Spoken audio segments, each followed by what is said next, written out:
Assalamu alaikum wa rahmatullahi wa barakatuh. This is your genial host, Idris Kamisa, with the program Say It Like It Is. I don't want to go through the normal preamble, but Alhamdulillah, we try to identify people from diverse backgrounds, locally and overseas, who are making an impact on the communities they serve. And our next guest is one such individual whom I have known for a very, very long time. He is none other than Abdulla Sujee. Alhamdulillah, he is in my hometown, Perception. Assalamu alaikum, Abdullah. Wa alaikum salam wa rahmatullahi wa barakatuh. Idris, I think you and I are going to fight for the pulpit of the mic here this afternoon. Jazakallah for having me on this wonderful program. Say it like it is. Alhamdulillah, Abdullah, I look at the books behind you. I hope it's not there for ornamental purposes. I hope you are reading those books, eh? Now, alhamdulillah, most of them read and many for reference. As a teacher and life coach, you tend to go through them. As an author as well, you need to be widely read. And obviously, it keeps you abreast with information, at your fingertips. Abdullah, I recall my earliest days meeting with you. You were in Metric. And I want you to share some background about your family life and your school life, and to even talk about Roshni. Roshni is very dear to us. Some of the finest individuals come from there. So could you give us some background about things that you have learned from those individuals, including your beloved father and mother? Could you share some of the stories that could be an inspiration to other parents and young people? Jazakallah khair, Bismillah ar-Rahman ar-Rahim. Idris, we met when I was in Matric. It was a very crucial time in my life because I was still coming to terms with my father's death, which was in 1983. And you took me on this winter school to Rustenburg, I recall so clearly. And you managed to counsel me on issues that once were things I was afraid of. And you made me think about life in a very different fashion. And you made me talk in public for the first time, and I haven't since stopped talking in public after that. I must say that I'm a member of a family, the Sujee family, which has a history of great entrepreneurship, great teaching experience. There was a time in the Sujee family, I can firmly say that we would have a teacher in every grade, from grade 1 to grade 12, in every subject, including opening up a madrasa. My father was a teacher of Afrikaans. He was also a librarian of note. And he inspired me to be a teacher, amongst other things. And my mother is very, firm in faith, humble and good. And she also inspired us when my father passed away how to hold on to Deen, because she role modeled that example of being faithful in practice. I have an elder brother, Ibrahim, and if every of you have an elder brother, and if it's Ibrahim, well, you got a shoulder to lean on. I have my sister Hajra and Fatima, and my sister Atia and Nasima. So we are, you know, six of us, and we get along quite well. I was born in Barberton, Mpumalanga, as you now know it, and really, I come from a family that really loves education, teaching, and it is in their it is in their doing, it is in their makeup of things that we became the people we are, because they inspired people to take up business, to get into studies, and to read a lot. Even with my uncles, they would talk about books they've read, and they would talk about people they've met. And Idris, the amazing thing is they spoke about things they've done for communities that were not Indian, so to speak, because at the time they were living in an apartheid South Africa. And that made us think beyond the circle of our own little life. There's so much to talk about the Suji family. We lived in Everton. Everton was a black township, it still is. And we were the Indian families there. There were roughly, I think, 60 odd families living there scattered. And we had a wonderful store known as Suji Stores, which was a department store of its in its time of note, I would say.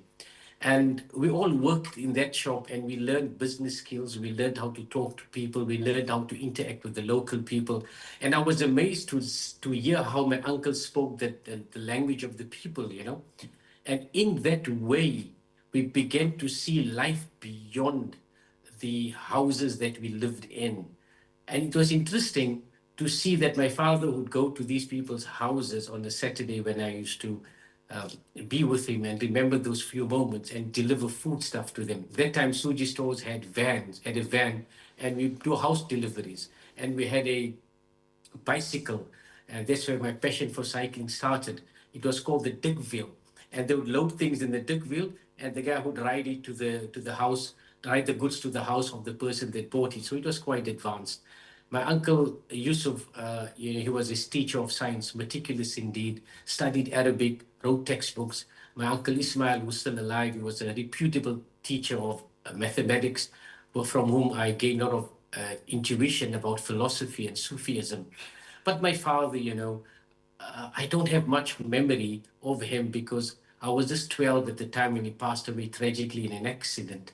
And he was on the way to Roshni at the time to talk about the establishment of Muslim schools because at that time already people were sending their children to Christian schools, and the Aqidah became, challenged. So it was at that crucial time in life where he actually passed on.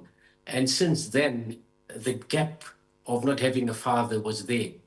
And Alhamdulillah, it was meeting people like yourself that filled the void. No, but So Idris, I think we can pick up on this as we go along, inshallah. Abdullah, I had the good fortune of meeting your father, and your father had great friends around him, like people like Samad Nana, people like Firoz Saloji, Soli Dokrat, Musabai Patel, and all of them, who themselves are people that are leaving a legacy.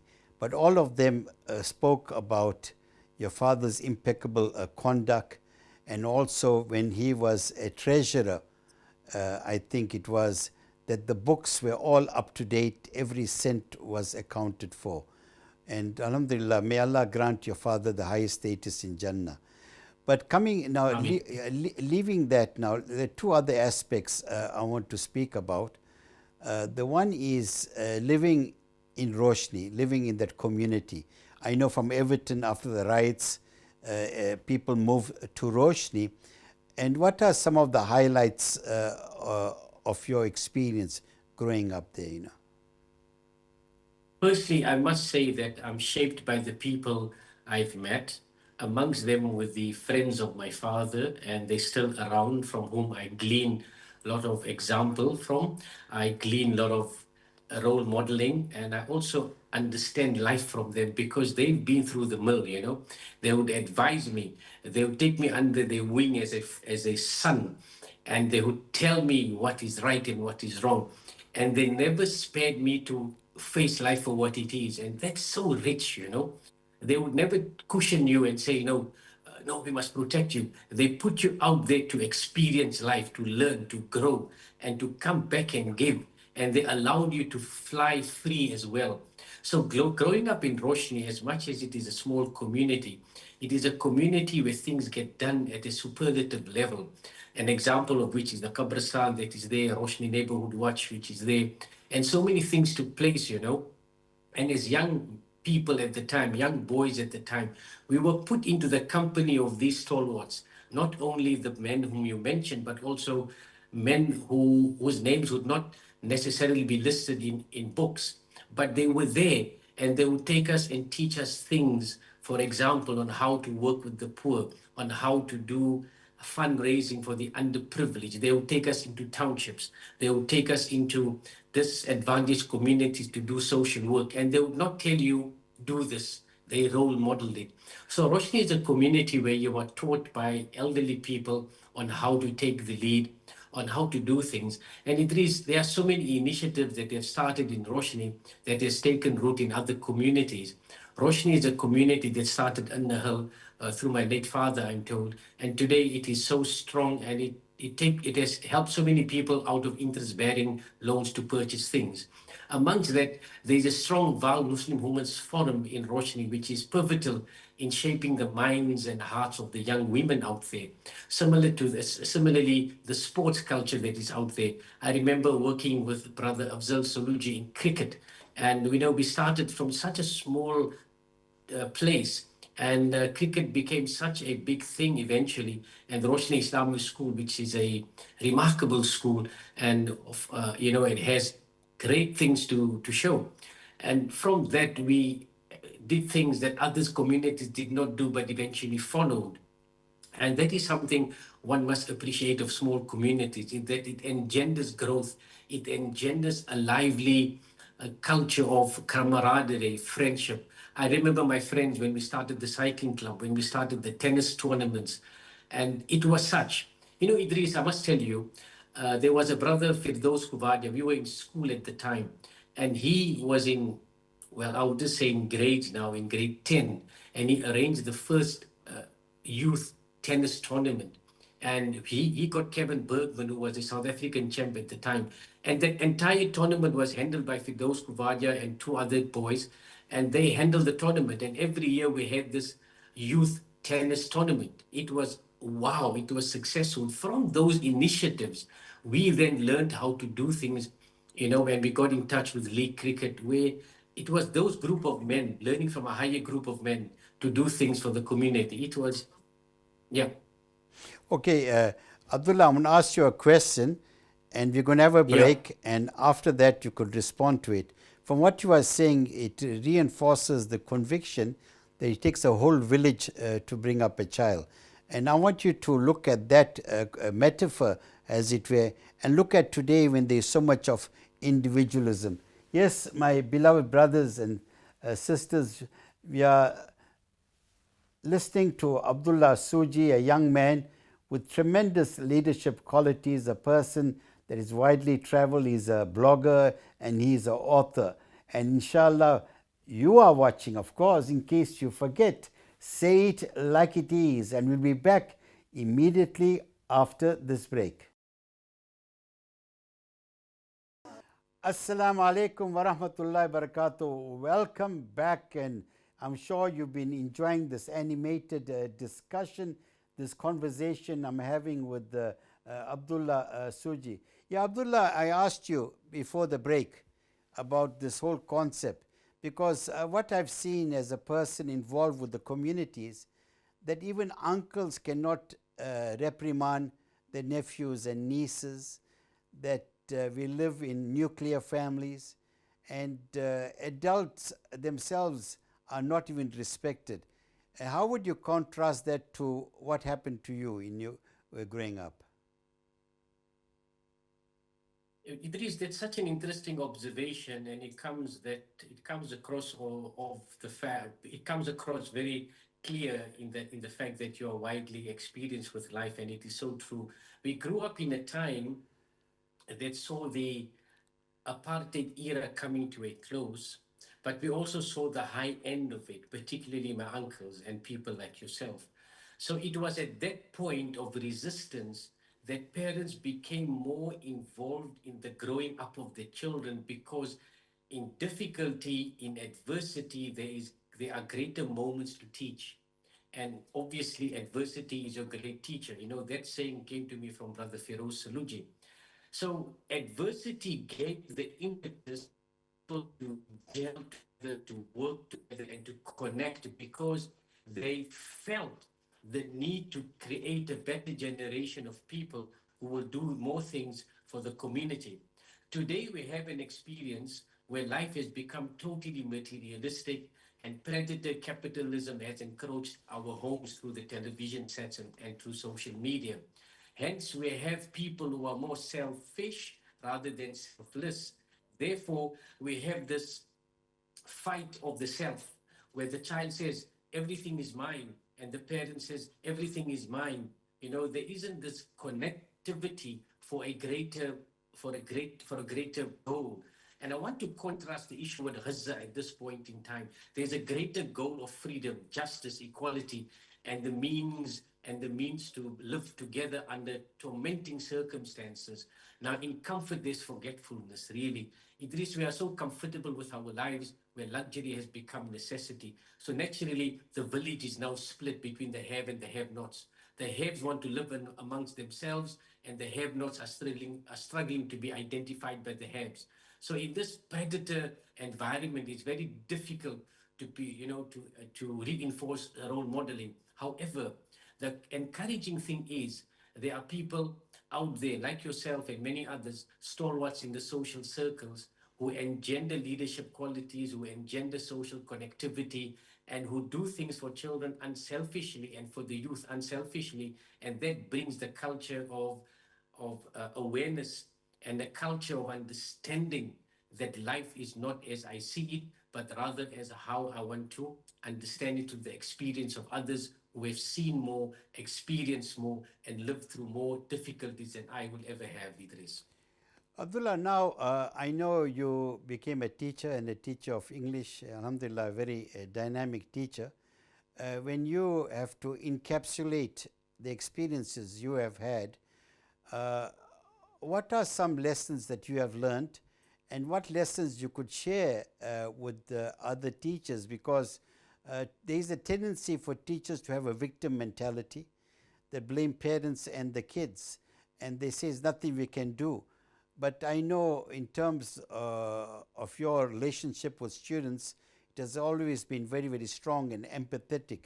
I mean, what are a few key lessons that you have learned, and what lessons you want to share with other teachers?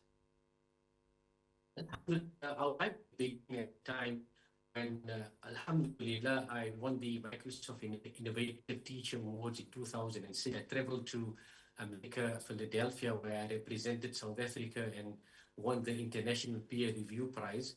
In 2007, I won the Microsoft Innovative Teacher National Peer Review Prize. And in the same year, the Engine My Best Lesson Award, and then I became a judge for the Microsoft Innovative Teacher Awards. Now, why did I say that? It is there to express the fact that as a teacher, you have the world at your fingertips and you can make an impression. Your classroom is a springboard to the reality of the world that the children want to interact in. They want to be part of it. Your school is real life. It's not the world out of the classroom. You need to bring the classroom into the world into the classroom. As the deputy principal now of Perception Islamic School, I still teach English and I teach life coaching. And the fact is, pupils want a passionate teacher. They all have problems too. And my humble advice is don't bring your problems into the classroom. We have issues, we have problems, we have whatever it might be, from debts to family problems. Leave that outside the door. Come into the classroom and say, Ya Allah, today I'm educating people who are going to be the standard bearers of Islam, and who are going to be the peacemakers, the people of justice for humanity. And when you go in with that mindset, you change. I mean, I have to mark, I have to reset papers, and it's not easy. I taught matric for more than 14 years, and then you realize, hello, people want to be taught. A child want to be disciplined. It's not discipline of don't do this and do that. Discipline of routine, Idris. And you must be animated in the classroom. I must tell you, I love making jokes in the classroom and keeping them laughing, doing some voice intonations, imitations of whether it's Mandela or someone of that matter, and pupils love it. They love animations, and they love it when they know that the teacher is also fit, where the teacher runs and cycles or do things, because they see you as a real human being. So my advice to the teachers is that do something with your life more than what you're doing in the classroom. Get out there, cycle, run, do, collect stamps, blog, write, and then you share that with the child and say, look, I'm writing. And that just opens the doors for communication. Idris, I always love it when you say, Allah, show me the child who's sad in the class. And I use that as a modus operandi also. And I add to that, I say, Allah, make the happy child, make me happy. And when I combine the two, it's like yin and yang, you get happiness and sadness, and you there as the teacher, you also show your emotion. And don't be shy to to tear in the class if you're reading something, or if you're teaching Macbeth or Othello. Bring emotion in, uh, be animated, be, I just love it when I'm in the classroom. And now that I'm doing life coaching, and I don't think many schools, I don't think any school for that matter does life coaching, because I'm a qualified life coach as well. And when you bring that into the classroom and you do life coaching, it's priceless, because you're giving people life skills, Idris, like what you do phenomenally over the years. You have been doing phenomenally over the years, and what you do so well as we speak. So I can go on teaching because I love the classroom. And even though I was a principal for many years, I still taught, except for 1 year. I even taught history, for 5 years. And the thing about history is that you need to read. And then when you come in the class and you tell them, hey, just put the textbooks away now, I'm going to talk about the news. And I would tell them that time it was the war in Iraq, and this war and that war. And I would tell them of things that I've read.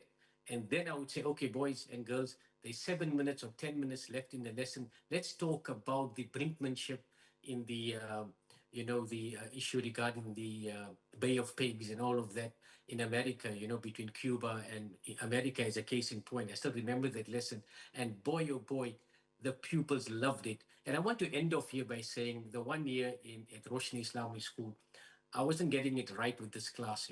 So they said, so we don't want to write your paper. I said, come on, most of you live in Roshni, so we'll write the paper at night. So we wrote the paper after Maghrib to Isha, and then I gave them pizza. And it was the best marks they've got, and they remembered that moment. So yeah, do strange things. Stand on the chair and say your poem. Walk around the classroom. Don't be sedentary. Don't be the potato couch in the classroom.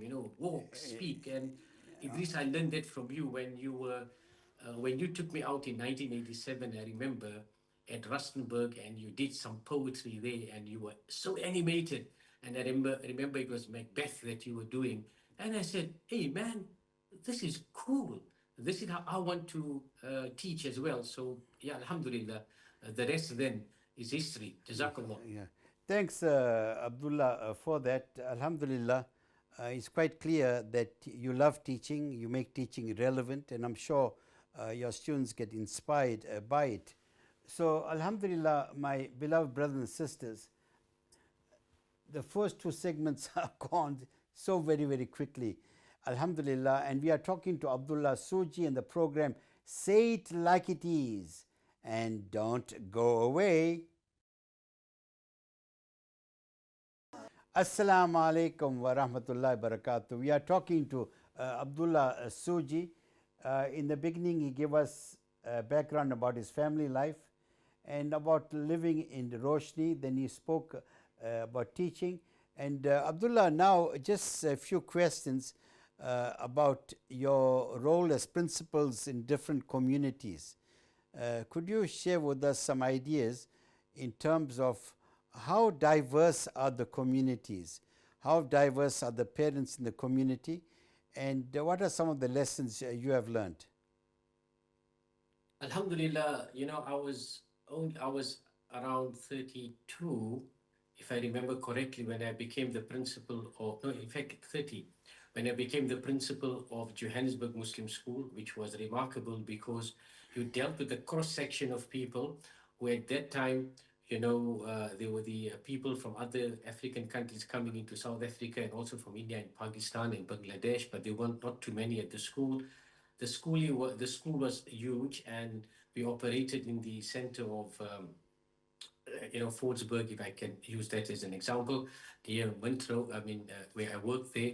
And before they moved to the new premises, it was a different environment because we had a cross section of society, and you had to be really sharp in understanding character, because you had people who were streetwise and who were very clear on what they wanted for their children, because they knew what it is to live up in a city, to live and grow in a city. So I really loved that experience, and it was very challenging because I had, people that were highly challenged and people that were highly motivated as well. And you had to work with the likes of Maulana Ibrahim Bam and the Board of Governors of Johannesburg Muslim School, who were very thorough in what they wanted for the school.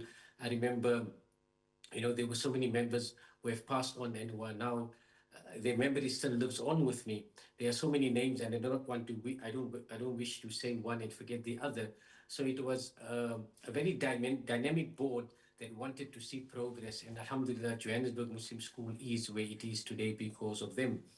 And then at Roshni Islamic School, I worked with the board of governors who were like father figures to me, and they wanted to see me live my father's dream, and they gave me that opportunity, carte blanche, and they supported me in every way. I recall when the school won the award to go to the United Kingdom to take part in the 4x4 Land Rover Challenge. I mean, they rose to the party and raised the money that was required. And they allowed me to develop the school because they saw the school as a beacon of hope for humanity at large. So they wanted the school to be there, to be, you know, a model for schools across the world to have, to have that model. And then at Durban, I was the deputy principal of Al Falah College. Now, Al Falah was a wow experience. Alhamdulillah, I also wrote their biography, and I hope, inshallah, that will be published soon because Al Falah is this great school that published. You'll see what it meant to be a deputy principal there, to work with the likes of Zafar Ahmed and to be under your wing of influence because you also had the opportunity of leading that school. And Al Falah College is a very dynamic, vibrant, polished school where you have to be on your tiptoes because students are really demanding for excellence, and the board of governors are pushing towards excellence all the time, and they want to have things done. So you have to be so well read and well versed in what you're doing. You cannot just go there and talk. And I loved it because it gave you the impetus to believe in yourself, and you bring that belief out to the children, and they must then live it. So it was a wow experience. Alhamdulillah, now at Port Shepstone Islamic School, where I'm the deputy principal, and again, it's a school of so much of vibrancy, where the board of governors too thrives on wanting to see it grow as a model for others to follow. It's a smaller school, most definitely. It doesn't have the dynamic of a big school, but it has that passion, that it wants to have in every child. It drives on the perseverance of the stalwarts that started the school. And Port Shepstone Islamic School has a lot of pupils from foreign countries, so to speak, compared to the other schools. And mind you, you begin to realize, Idris, that we have taken our lives for granted in not learning other languages, whether it's Urdu, Hindi, Gujarati, Arabic, Swahili, Sutu, Etswana, because that is how you build capacity in people. When you learn the language, you learn the culture. So Port Shepstone Islamic School is really making me connect, with the people in trying to learn a bit of the language, trying to learn the cultures in a more intimate way, because you have to do that because the dynamics and the geography is not going to change now, Idris. It is there to stay. So we need to invest in this. So Port Shepstone Islamic School is giving me that growth potential to nurture new individuals who are who come from diverse countries, who inshallah will be the leaders of tomorrow in various parts of our community. And what I find interesting in Port Shepstone Islamic School is the rich tapestry of people who live on the coast, and their lifestyles are so much more different. So yes, to end it off on this point, I'm living on a piece of heaven here in Shelley Beach, with the beach that's 4 minutes away. And I just enjoy this wonderful break every time. And I realize the pupils that I teach also tell you, sir, this morning I just had a run on the beach or something like that. Or we would share things like that. So the geography of where you stay plays a big role in how you adapt to your community. So if you're a principal listening out there, or a deputy principal listening out there, watching out there, get to know the geography of your community, get to know the culture and the traditions that make it the community it is, and immerse yourself in that, and that will make you more substantive in your credibility with the people. No, inshallah, it's my earnest prayer and hope that the Shepstone community, which I know, I grew up there, it's a warm, receptive community. They embrace you and they allow you to grow and give you the autonomy to make a substantive contribution to the growth of the school. And besides, you know what, you are blessed, you are there with my beloved brother, so you are very, very blessed. Absolutely. Yeah. Absolutely, Idris. I have a Kamisa who interviews me, and I have a Kamisa who prays for me. Maulana Imran, Alhamdulillah, alhamdulillah. alhamdulillah, alhamdulillah. So, Abdullah, the other point I want to speak to you about is that you are very, very passionate about writing. How were you Yes, I am. inspired? And I would like you to speak about the book that you wrote. Idris, the inspiration for writing came from my teacher of English, Mr. Bhavandi Indalal, who passed away, you know, not long after long after I started teaching, because when I qualified as a teacher, I used to go for 1 year every Saturday to his house, driving from Roshni to Lenasia to learn how to teach. And he used to give me all the materials. And he used to remind me that, Abdullah, you need to write more. And I took out my writing book, that time it was called, and I had my essays written there. And I had his markings there. And he said to me, you must write. And I loved writing because it gave an expression to who I was. It gives an expression to my feelings. And I used to write to so many people, you know, and I used to write these long letters to friends as well. And I enjoyed the fact that you could pen down your thoughts. And then when you read your own writing, you realize the amazing quality of satisfaction that you get out of what you have written down about the stars, the moon, whatever it might be for that matter, whether you wrote on Nabi Sallallahu Alaihi Wasallam. And it gives you a sense of purpose. So I also journal sometimes twice a week, 3 times a week, and on a good week, maybe 4 times, and I will publish maybe 1 or 2 articles on my website. Before I was publishing more on the website, but your work comes in the way. Now, when you start writing, you start reading, hence the books behind me. Now, reading and writing connects you to the world, and you start to have a sense of the world in a way others don't have, because you're not just talking about Mr. Trump or Mr. So and so in a way. You're actually talking about it from an informed view, which you actually also wrote about. So writing is a skill that you develop. It sharpens the intelligence, it keeps your mind awake, it keeps you aware of your goals and your missions and your visions with life. It's sort of a Kaizen principle, because if today you wrote 100 words, tomorrow you want to write 200 words. So in all of this, a friend of mine once said to me, he called me Sujee, He said, Sujee, now you need to write your book, man. And I said, Okay, okay. Abdullah, I want to And from stop you there. I want to stop you there. yeah, And when we are in the last segment, talk about the book, because I yeah. thoroughly enjoyed reading the book. I think it's very, very insightful, it's intelligible, and it really gives, you show a lot of gratitude to lots of people that have shaped your life. So there we are, my beloved brothers and sisters. We are listening to Abdulla Sujee, who is now a deputy principal in my hometown, Port Shepstone. And inshallah, I have no doubt he'll be making a significant contribution.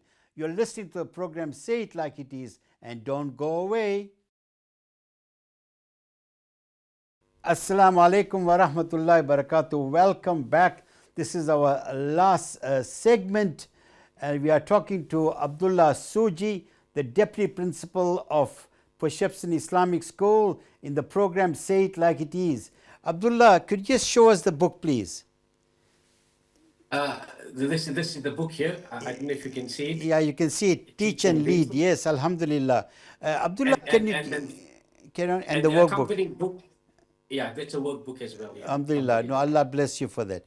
Amen. Abdullah, tell us first what was the motivation behind writing the book, and can you give us a brief synopsis, because you're very passionate about it, and I hope that this program itself will inspire people, old people, young people, to write. It's important to share your feelings, and those feelings can have a universal appeal. Abdullah. Bismillah. Jazakallah khair. You see, Idris, the book started on this thing, right? There was a there was a person whom my father taught when she was in South Africa at the time as a young girl. She then moved to America and she had a family there. She then taught her son what my father taught her in the madrasa that we had, known as Everton Muslim Society, which eventually changed to Sabil Rashad Propagation, Sabil Rashad Madrasa. She then told me once that I'm teaching what Ali Bai Suji taught me, and I'm teaching my children what Ali Bai Suji taught me, and they are embracing Islam and they're learning Islam, and I'm still using that madrasa book. And you know what? Whatever your father taught me in school as a teacher of Afrikaans, I'm passing those values on to all the people here in where I'm staying in America. And I said to myself that how is it that someone knows my father so deeply and still conveys what he has taught them to others? And then I said, no, man, I owe something to my late dad. So I wrote a book as a gratitude to him and to say to my father, inshallah, when we meet, then this is what I will give you because you were a great man of the time. And then it also went further, Idris, because I met ulama and shuyukh who always spoke about, the self and all of that. And they said about your book of deeds. And I said, okay, let me write my autobiography. And when I meet Allah, I'll give him my autobiography. I'm speaking hypothetically. And if something of my autobiography is written in the book of deeds, which I will be presented, it's a wow experience. So this big, hairy, audacious goal drove me to write the book. So I start the book by having to write the following, and I want to read it because I think that is something that will inspire you. It says, my thoughts on this book. This book must be an inspiration to all to teach with more zest and to aspire to leadership positions. It is also a biographical sketch to illustrate the above. The impetus is also there for everyone to write their own life story because it is unique and gives you a sense of purpose. Your life has a message for someone in the 7 billion that live on the planet.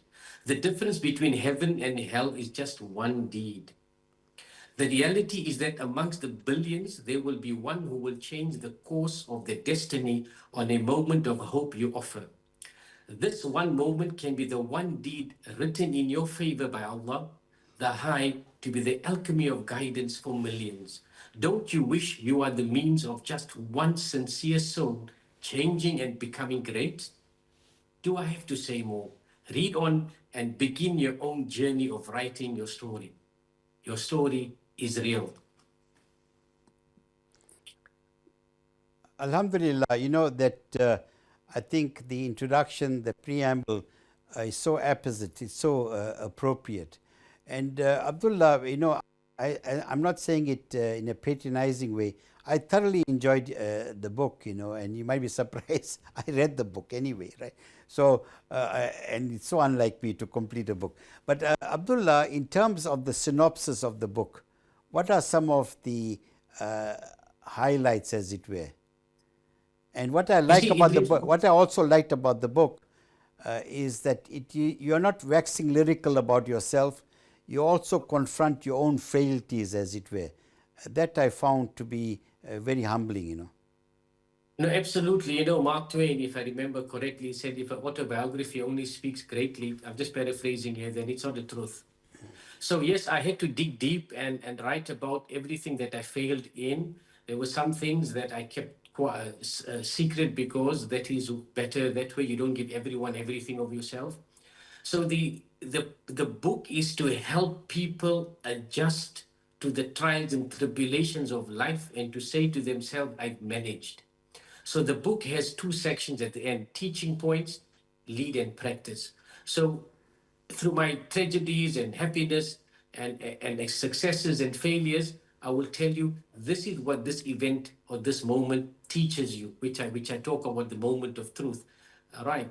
And then the lead and practice, I tell you now, go and practice this, go and lead this, go lead in this way. So the whole book is to say your life, no matter where you are, no matter who you are, you're a leader. As a father, you're a leader. As a young boy in the class, you're a leader. So the impetus was to say, whatever I've learned, I need to give back to community.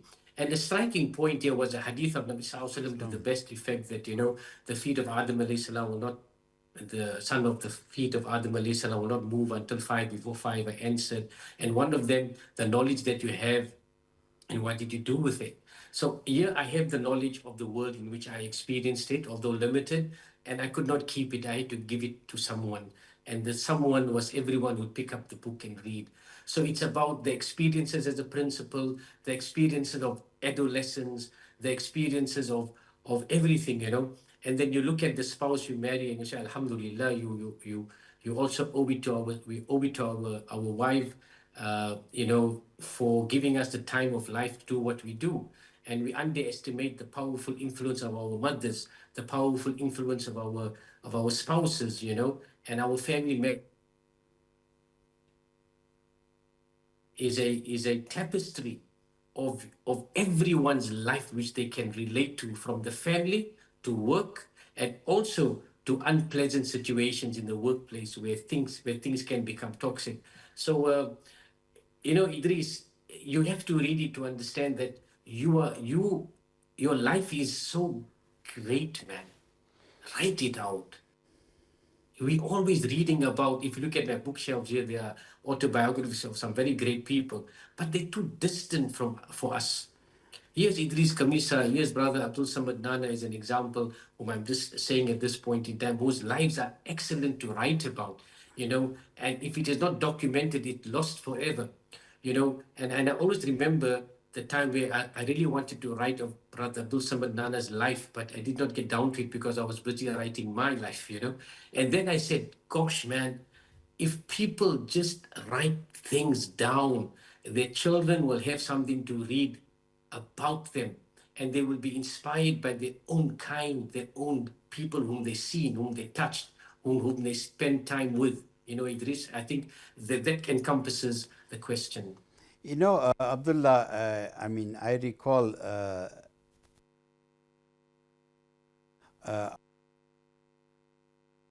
in Sharpeville, at the masjid. I remember I went there once with you, your involvement there, and I think you used to also go there in the month of Ramadan. Could you tell us what was the motivation and what kind of joy it gives you when you look at that particular project? No, Alhamdulillah, we are involved in Shabul from 1985. I was involved from there formally in 1996. It's the only masjid in Shabul known as Masjidul Huda, under the organization called Sabilul Rashad Propagation Center, a name which I took from my late father's madrasa to keep his spirit alive. And what it means for me is that you're giving back to a community that stood up against the apartheid regime. Sharpeville is the hub of the initial struggle against apartheid.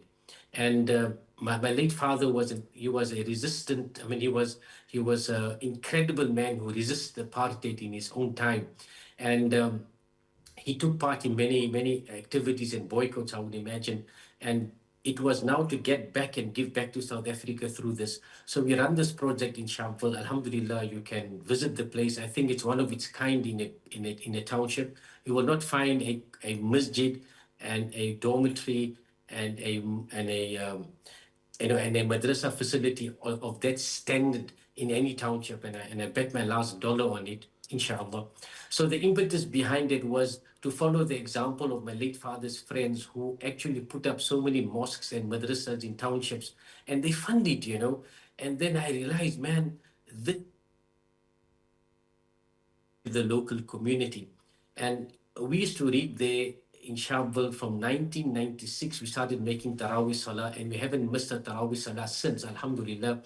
And it was the young boys, grade 8 and 9, whom we used to pick up with a card that a father gave us, and they used to read, and they would record the Taraweeh on a tape recorder at that time, and correct the mistakes and come back and read it correctly the next day. So Taraweeh happened, and those boys today are men, and they are still reading Taraweeh there. Alhamdulillah, we have, Maulana Mahmoud Hassan, who's a son to me, and Sheikh Abdul Rahman, who are there, and they look after the premises, but with so much of attention to detail. You know, And that's Abdullah, what we need to do, Idris. We yeah, need to give back to the community. Abdullah, Jazakumullah, I think it's a great place to end the interview. Yes, my beloved brothers and sisters, we're talking to Abdulla Sujee, the Deputy Principal of the Perception Islamic School, who was sharing with us his life experiences, and there are so many lessons to be learned. Yes, you are watching the program Say It Like It Is, and this is your host saying Assalamu alaikum wa rahmatullahi wa barakatuh.